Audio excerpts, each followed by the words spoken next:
یہ میلاد آخر ہے کیا؟ کیا یہ میلاد ہے کہ ہم ناچیں؟ کیا یہ میلاد ہے کہ ہم موسیقی لگائیں، میوزک لگائیں، ڈی جے لگائیں؟ کیا یہ میلاد ہے کہ ہم وہ ڈی جے کی جو ہے نا ساؤنڈ پر، اس کی میوزک پر تھڑکے لگائیں؟ کیا یہ میلاد ہے کہ عورت اور مرد ایک ہی بازار میں خلط ملط ہو جائیں؟ کیا یہ میلاد ہے کہ ہمارے نوجوان پنگیاں بجاتے پھر رہے ہیں؟ اللہ اکبر! کیا یہ میلاد ہے کہ ہمارے نوجوان آٹو کے اور بائک کے اسٹنٹ کرتے پھر رہے ہیں؟ کیا یہ میلاد ہے کہ بیجا حرکتیں ایک دوسرے کو ہوا میں اچھالا جا رہا ہے، ڈھکیلا جا رہا ہے، کود رہے ہیں، اچھل رہے ہیں، چیخیں مار رہے ہیں؟ میلاد آخر ہے کیا ان سب چیزوں کے اندر؟ یہ بات سمجھ نہیں آئی۔ آؤ انشاءاللہ یہ بہت ذمہ داری کے ساتھ ایک بات میں آپ کے سامنے اب کرنے لگا ہوں۔ آخر یہ سب بے جا حرکتوں کے، یہ سب بے ہدہ حرکتوں کے ذمہ دار کون ہے؟ آخر کس نے یہ نوجوانوں کو یہ بات پہ ابھارا کہ راستے جام کرو؟ کس نے نوجوانوں کو یہ بات پہ ابھارا کہ جو ہے نا ڈی جے لگاؤ؟ جس طریقے سے غیر مسلمان گنیشوں کے جلوس نکالتے ہیں بڑی بڑی لاریوں کے اندر، ہمارے نوجوانوں کو کس نے ابھارا آخر یہ؟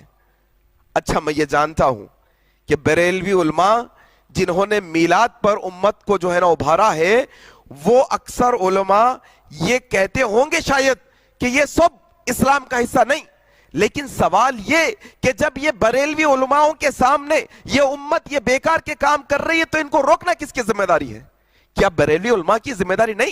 میرے بھائی دیکھو، موسیقی جس کے بارے میں اللہ کے نبی صلی اللہ علیہ وسلم نے کہا، ابن عمر رضی اللہ عنہ روایت کرتے ہیں، ایک دفعہ بانسری کی آواز سنی۔ تم ڈی جے لگاتے ہو، پیانو بجاتے ہو، کیا کیا کرتے ہو، صرف بانسری کی آواز سنی، اپنے کانوں میں انگلیاں ڈال دی۔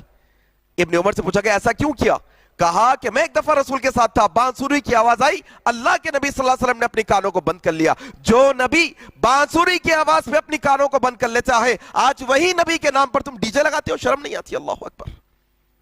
کیا نوجوان بے تکا اور بے ڈھنگا یہ پبوں اور کلبوں میں بھی شاید ایسا نہیں ناچتے ہوں گے؟ اللہ اکبر! ایسے بےہودہ طریقے سے۔ اور تکلیف اس بات کی ہے کہ نبی کے نام پر جو نبی جہالت ختم کرنے کے لیے آئے تھے، وہ نبی کے نام پر جو ہے نا لوگ امت کو، آج نوجوانوں کو کوئی بولنے والا نہیں، آج بریلوی علماء اس کے سارے ذمہ دار ہیں۔ میرے بھائی یہ بات سمجھنے کی کوشش کرو، جنہوں نے ابھارا ان کی ذمہ داری ہے۔ جاؤ، اگر تم عاشق رسول ہو تو تمہیں چیلنج ہے، کیا یہ عاشق رسول کا ایک جو ہے نا رویہ ہوتا ہے کہ سڑکوں پر اس طرح سے ناچے جاتا ہے جس طرح سے نوجوان ناچ رہے ہیں؟ ان کو روکنا کس کی ذمہ داری ہے؟ اہل حدیثوں کی ذمہ داری ہے۔ اہل حدیثوں نے اس نے ابھارا ہے ناچنے پر۔ میرے بھائی بے پردہ مسئلے میں کیا عورتیں مردیں ایک جگہ ایک دوسرے کے، اللہ کے نبی صلی اللہ علیہ وسلم نے کہا تمہارے سر میں لوہے کی کیل ٹھوک دی جائے، بہتر ہے یہ اتنا جو ہے نا نکمہ اور نالائق کر دیے کہ نبی کا نام لے کر سڑکوں پہ کیا حرکتیں۔ ہندوؤں بھائیوں کو کیا پیغام دے رہے ہیں ہم، غیر مسلمانوں کو کیا پیغام دے رہے ہیں ہم کہ کیا یہ اسلام کا طریقہ ہے؟ کیا یہ اللہ کے نبی کے ماننے والے ہیں؟ کیا نبی کے نام پر، جس نبی نے کہا کہ راستے کی تکلیف دہ چیز کو ہٹاؤ، وہ نبی کے نام پر یہ سب کام؟ اللہ اکبر! میرے بھائی آؤ تھوڑا سا یہ بات سمجھنے کی کوشش کرو، مسلکی تعصب کی اینک کو نکالو اور یہ سمجھو کہ کیا یہ نبی کی محبت والے عمل ہے؟ کیا اس طریقے سے نبی کی محبت ہوتی ہے؟ پھر امت کو بہکایا گیا کہ نہیں یہ آیت ایسی ہے، یہ آیت میں اللہ کے جو ہے نا احسانات کا جو ہے نا ہمیں شکر ادا کرنا چاہیے۔ میرا سوال یہ ہے کہ کیا یہ آیتیں ابوبکر صدیق کو سمجھ میں نہیں آئی تھی؟ ابو حنیفہ رحمہ اللہ کو سمجھ میں نہیں آئی؟ عبد القادر جیلانی رحمہ اللہ کو سمجھ میں نہیں آئی؟ نہیں، آج کی مولویوں کو سمجھ میں آ گئی اور امت کو بے ڈور چھوڑ دیا گیا ہے۔ ڈوری نہیں امت کیا، چھوڑ دیا گیا، ایسے ہی آوارہ طریقے سے چھوڑ دیا گیا امت کو۔ پھر اس کے اوپر سے بہکانے والے ایسے کہ باتیں بڑی بڑی کر کے کہتے ہیں منع کی دلیل کہاں ہے، منع کی دلیل کہاں ہے؟ میرے بھائی یہ سمجھنے کی کوشش کرو، ان کے لیے یہ باتیں نہیں ہیں، یہ چیز سمجھو، ان کے لیے یہ باتیں نہیں ہیں۔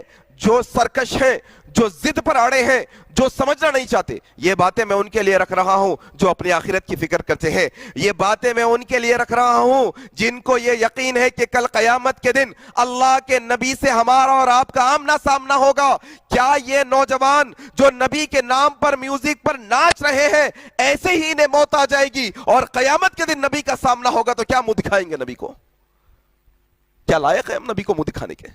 اللہ اکبر! میرے بھائی یہ بات سمجھو، منع کی دلیل پر بات کر رہا تھا۔ منع کی دلیل کہاں، منع کی دلیل کہاں؟ یہی رٹ لگائے بیٹھے ہیں، یہ بات سمجھ جاؤ کہ اسلام وہ ہے جو اللہ کا فرمان ہے، اسلام وہ ہے جو نبی کا فرمان ہے، اسلام وہ ہے جو صحابہ کا عمل ہے۔ ایک اور مسئلہ دیکھو آپ، آج میلاد النبی کا مسئلہ امت کے ہاتھ سے نکل چکا ہے، علماؤں کے ہاتھ سے نکل چکا ہے یہ مسئلہ، اب ہاتھ میں نہیں علماء کے، ہم تو ہم ہیں، چھوڑ دو۔ بریلوی عالم بھی آ کر اب یہ ناچنے والے نوجوانوں کو روکے گا تو یہ ناچنے والا نوجوان وہ بریلوی عالم سے کہے گا تم گستاخ نبی ہو، اللہ اکبر، تم نبی کی محبت نہیں رکھنے والے ہو، یہ نوجوان کہے گا وہ۔ اور دیکھو اصل میں مسئلہ کیا ہے، نبی کی سیرت پہ اتنے جلسے ہوئے، نہیں آتی قوم، نبی کی سیرت پر اتنے کورسز ہیں، نہیں اٹینڈ کرتی، نبی کی سیرت پر اتنی کتابیں لکھی ہوئی ہیں، نہیں پڑھتی، یہاں پر نبی کے نام پہ کیوں جمع ہو رہے ہیں؟ اصل نبی سے محبت کا مسئلہ نہیں، اصل انٹرٹینمنٹ ہے، ناچنا ہے، گانا ہے، موسیقی ہے، کھانا ہے، پھرنا ہے، عیاشی کرنا ہے، اصل میں اس وجہ سے یہ قوم جمع ہو رہی ہے۔